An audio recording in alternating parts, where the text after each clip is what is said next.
Okay, when you think of Rio de Janeiro, what's the first thing that pops into your head? I'm guessing it's sun, samba, maybe those incredible beaches, right?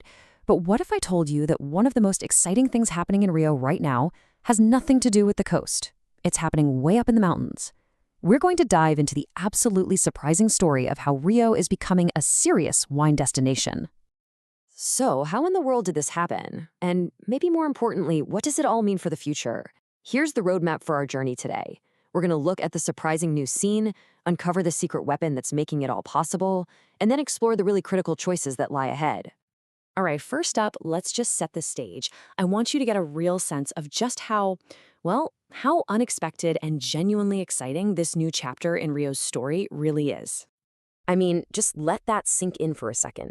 This phrase really says it all. We are literally witnessing a shift in Rio's identity, where the beautiful, green, rural interior is finally starting to share the spotlight with its world-famous coastline. And look, this isn't just a handful of people with a backyard hobby. The number of official producers has shot up to 34. This is a real, legitimate, growing industry that's totally reshaping the agricultural landscape and creating all sorts of new opportunities. Now, the strategy here is super important. Rio isn't trying to make millions of bottles of cheap wine. The whole game is about quality and sophistication. Some people are even calling it agro-chic. And you can see it in the numbers. 70% of these producers are small, boutique operations. They're going all in on high-value, artisanal wines, using grapes like Sauvignon Blanc and Syrah that are just thriving up in the mountains. Okay, so this all begs a pretty big question, right? How is it even possible to grow grapes for fine wine in a tropical climate?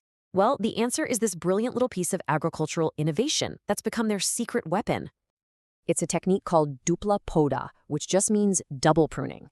And it's basically a way to trick the grapevine. By pruning it twice a year, the growers can shift the whole ripening cycle away from the hot, super rainy summer and move it into the cool, dry winter. And that dry weather is the magic ingredient. It lets the grapes mature slowly, concentrate all those amazing flavors, and get the quality you need for world-class wine. You know, this technique is so much more than just a clever workaround for the weather. As wine researcher Rogerio Dardo says here, it's also a powerful tool. It's helping these producers discover all these unique little micro-terroirs tucked away in the mountains, unlocking a potential that, honestly, nobody even knew was there. But here's the thing. For these producers, the goal isn't just about what's inside the bottle. It's about building an entire culture, a whole economy around the wine itself. They are all in on this concept of enoturismo, or wine tourism. And believe me, this is so much more than just stopping by for a quick tasting. It's about creating a whole sensory experience that connects you, the visitor, to the place, the process, and the passion behind it all. It's where knowledge and flavor just come together. And the potential market for this? It is massive. A study back in 2018 found 2.4 million wine tourists already in Brazil, and you can bet that number's only gone up. This is a ready-made audience that's actively looking for these kinds of unique, authentic experiences. So this is the absolute key. Success isn't just about having a great tasting wine. No, it's about selling the entire story. The local food, the history, the culture, the incredible nature. The wine is the thread that ties it all together, inviting people to come and discover an entire region. So as Rio's wine scene really starts to take off, it's standing at a kind of crossroads. And the choice it has to make is perfectly captured in the story of two very famous neighboring valleys up in Northern California. On one hand, you have Napa Valley. It went the route of high-end luxury. It attracted huge outside investment and became this global brand for exclusive, very expensive tourism. But right next door, you have Sonoma County, and they chose a totally different path.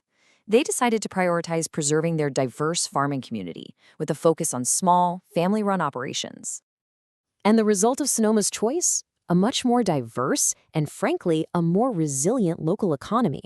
It created this amazing ecosystem of not just small wineries, but cheesemakers, olive oil producers, you name it, and a big focus on selling locally, so the money and the unique culture stayed right there in the community.